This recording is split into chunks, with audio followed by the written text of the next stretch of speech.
Hello friends, my name is Dhiren Goyal and today we are going to learn about the very important topics of geography. The name of this unit is What is Around Us. Did you have any questions such as how does Earth form? From where did it come? Let's conquer all these kinds of questions in this video. As we know, Earth is the only planet in the solar system which has got the suitable temperature, water, and air to sustain living beings. Generally, it is believed that part of Sun which has been detached from the Sun after the collision is Earth. At the time of its origin, it was in the form of a fireball. This fireball started to cool down slowly. Many elements of the earth got transformed into liquid and further into solid form. During this process, the elements which got transformed into solid are known as the lithosphere. The elements which got transformed into liquid are known as the hydrosphere. The elements which transformed into gases came to be known as the atmosphere. Above all, the living world which developed due to land, water, and air came to be known as the biosphere. In this way, the four spheres came into existence on Earth. So now, let's learn more about the spheres of the Earth. First, lithosphere. The sphere on which we live is known as the lithosphere. Litho means rock and spheres means layer. The upper layer of the Earth is made of soil and solid materials like rock. Approximately 29% of the surface of the Earth is covered with lithosphere. This layer is almost 64 km to 100 km thick. The thickness of the lithosphere is not the same everywhere on the Earth. Landforms like mountains, plateaus, plains, and valleys are seen on the lithosphere.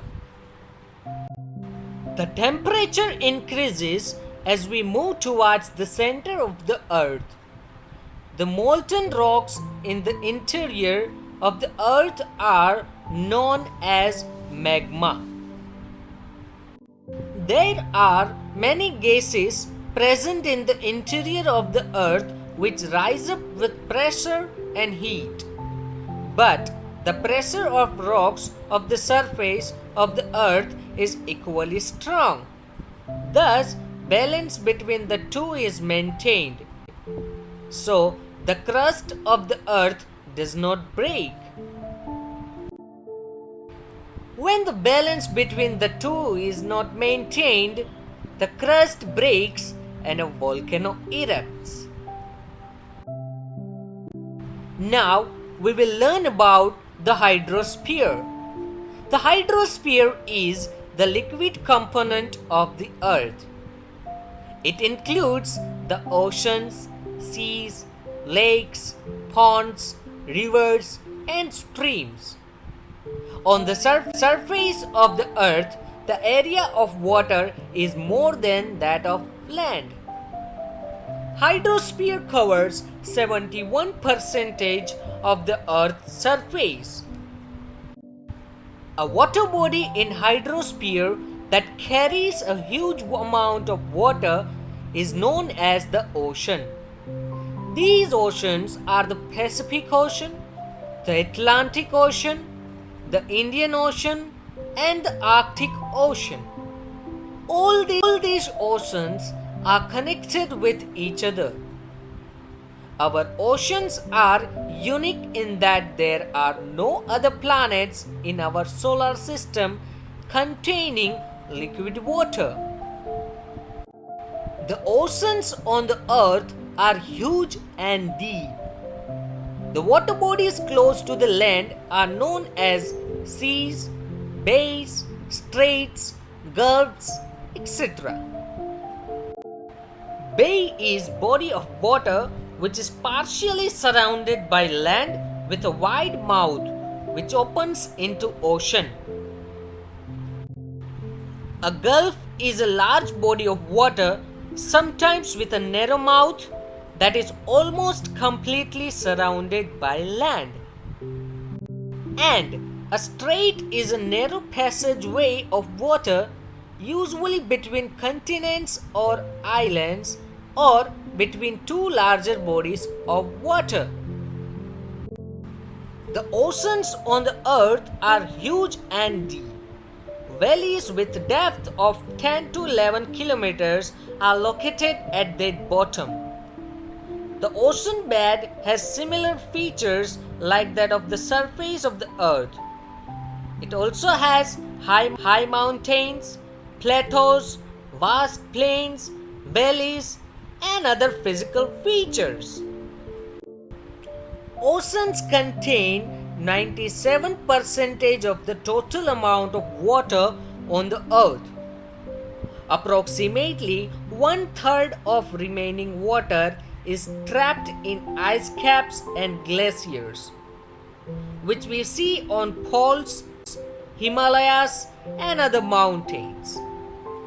Some water is accumulated in the lakes and some flows in the rivers, and some is stored in the interior of earth as groundwater. Sources where water may be obtained include groundwater, precipitation, and surface water. Ground sources such as groundwater, springs, and aquifers. Precipitation, which includes rain, snow, etc. Surface water such as rivers, streams, glaciers. Valuable chemicals, minerals, salt, fishes, etc. are found in these seas. As we have living organisms on the land, in the same way, the seas and oceans have aquatic life inside them. The tremendous force of waves, tides, and currents of oceans are potential sources for generating electricity. Besides these, oceans are also useful as waterways. Here is the question for all of you. Think about it. What would happen if there were no seas? You may comment your answers in the comment box.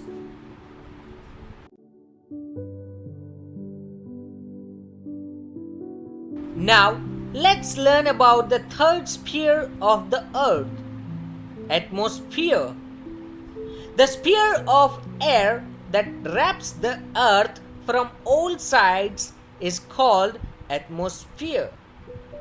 It extends approximately up to 1600 km from the surface of earth.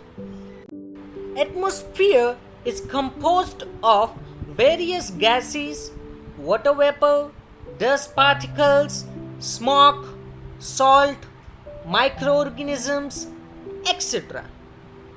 Atmosphere is colorless, odorless, and transparent.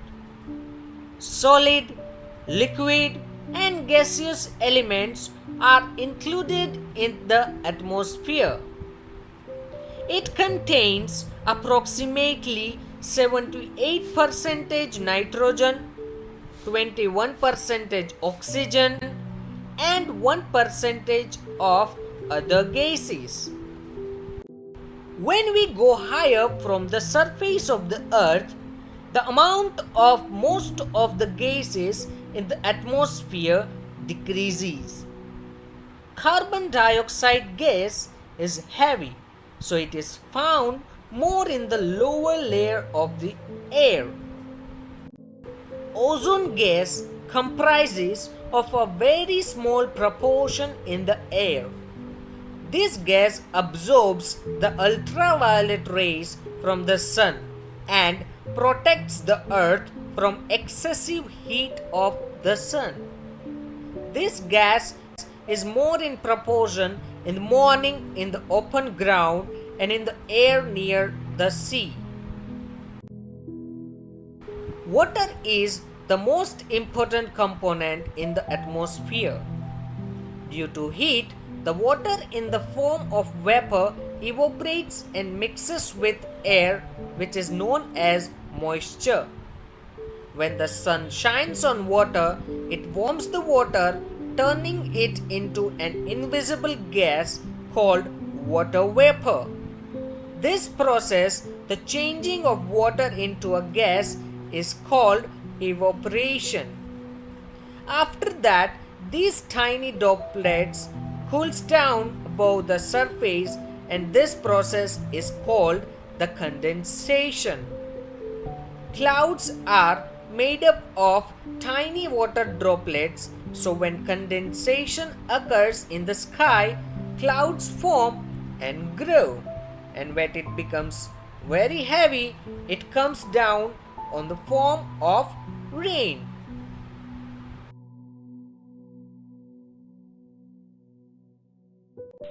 Many dust particles are seen in the atmosphere. Spreading of sun rays are visible due to these particles. It is due to dust particles that it does not suddenly turn dark after the sunset, and it does not suddenly turn bright after the sunrise. The sun rays are reflected back with the help of these dust particles on the surface of the earth, and we receive the light of the sun. We are able to listen to the sounds due to the presence of atmosphere. That is why radio and Doordarshan telecast is possible. Do you know how do we hear to sound? Let's see. Sound is a form of energy which creates a sensation of hearing. It always needs a medium of travel. In this case, air is the medium. When we play songs, the diaphragms of the loudspeakers vibrate. This makes the nearby air molecules vibrate. These vibrating air molecules pass on the vibrations to nearby air molecules. In this way, the vibrations travel from one point to another. Eventually, when these vibrations reach our ears, they create a sensation of hearing.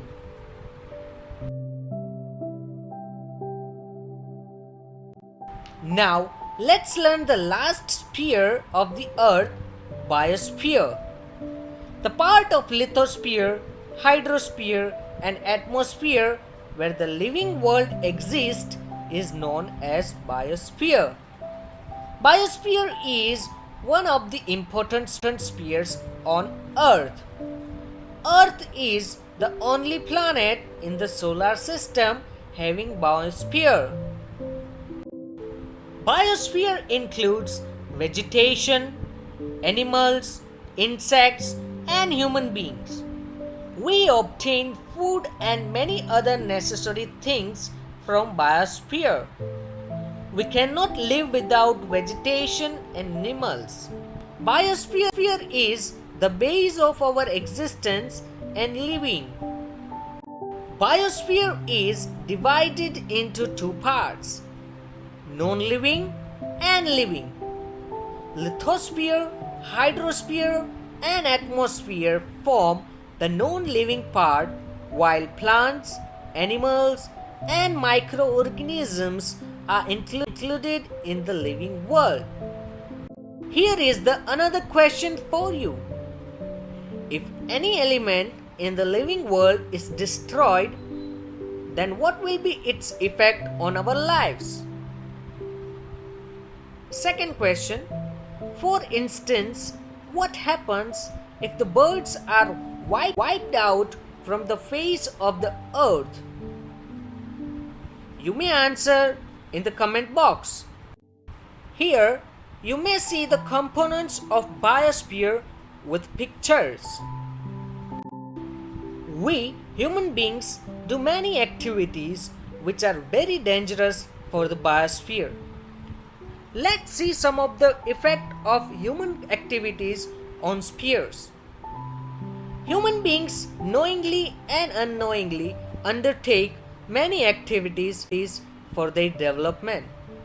Human action causes an imbalance in the different spheres. Due to this, the balance of various spheres is threatened. Underground nuclear testing, too much drilling for mineral oil, and excessive drilling of tube wells affects the lithosphere and causes an imbalance. The dumping of waste from villages and cities along with industrial waste into the water bodies pollute them. The polar regions have started melting due to increasing heat.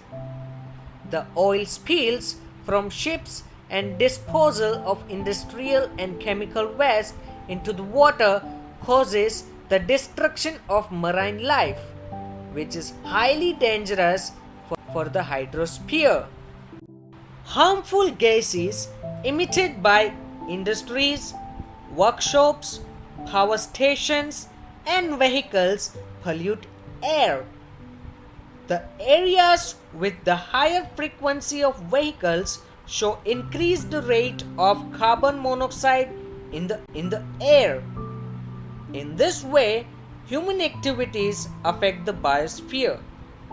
The nurturing links of nature are endangered due to the exploitation of environment which endangers the biosphere.